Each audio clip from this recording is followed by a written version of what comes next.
నమస్కారం.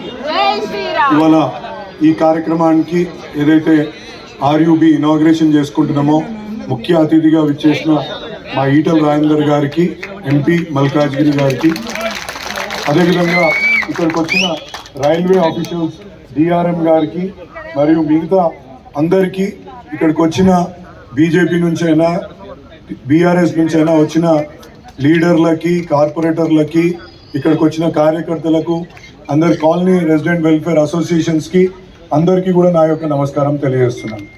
మనకు మల్కాజ్గిరి నియోజకవర్గం అంటేనే రైల్వే చక్రబంధంలో ఇరుక్కొని ఎన్నో ఏండ్ల నుంచి ఇబ్బందులు పడుతున్న మాట మనం అందరం ప్రతినిత్యం మనం చూస్తూనే ఉన్నాం.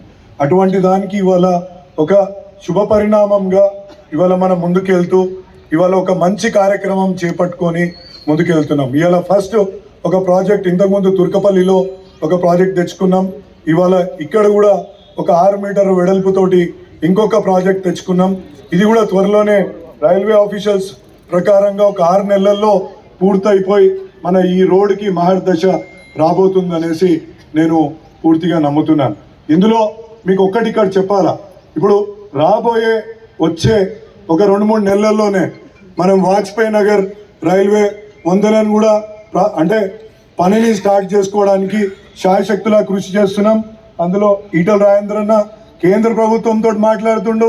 మేము ఇక్కడ రాష్ట్ర ప్రభుత్వానికి సంబంధించి ఏవైతే ఇన్వాయిస్లు తీసుకొని రావాలనో ప్రతి ఒక్కటి కూడా దగ్గరుండి అది రైల్వే అధికారులతో కూడా చర్చించి వాటిని కూడా ముందుకు తీసుకుపోతున్నాం. ఇక్కడ ముఖ్యంగా ఏంటంటే మీకు ఒక చిన్న ఉదాహరణ చెప్తే, ఎక్కడ కూడా ఒక ఇల్లు కానీ ఒక ప్రాపర్టీ కానీ డ్యామేజ్ కాకుండా ముందుకు తీసుకుపోవాలనేదే నా సంకల్పం. ఇవాళ ఈ యొక్క ఆర్యూబీ కింద ఒక్క ప్రాపర్టీ కూడా మనకు నష్టం జరగట్లేదు. అదేవిధంగా మనం ఏదైతే వాజ్పేయి నగర్లో త్వరలోనే పని ప్రారంభించుకునే బ్రిడ్జ్ దగ్గర కూడా మనకు ఇంతకుముందు 132 ఇండ్లు పోయే పరిస్థితి ఉండే, ఇప్పుడు కేవలం 8 అంటే 8 ఇండ్లు పోయే పరిస్థితికి తీసుకొచ్చినాం. ఓన్లీ అలైన్మెంట్ చేంజ్ చేయడం మూలాన, కొంచెం గ్రేడియంట్లని చేంజ్ చేయడం మూలాన ఇవన్నీ కూడా తీసుకురావడం జరిగింది. నేను ఇక్కడ మనందరికీ విజ్ఞప్తి చేస్తున్నా, ఇలా మనకు ఒక ఎంపీ మంచిగా ప్రజల పక్షాన నిలబడి పనిచేసే ఎంపీ ఉన్నాడు.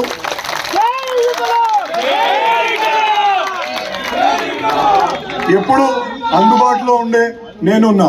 మీకు ఈ వచ్చే మూడేళ్లల్లో ఖచ్చితంగా మల్కాజ్గిరి అల్వాల్ ప్రాంతంలో ఎవరు కూడా లెవెల్ క్రాసింగ్ దగ్గర ఆగకుండా చూసుకునే బాధ్యత మాది అని ఈ సందర్భంగా మీ అందరికీ తెలియజేస్తున్నా.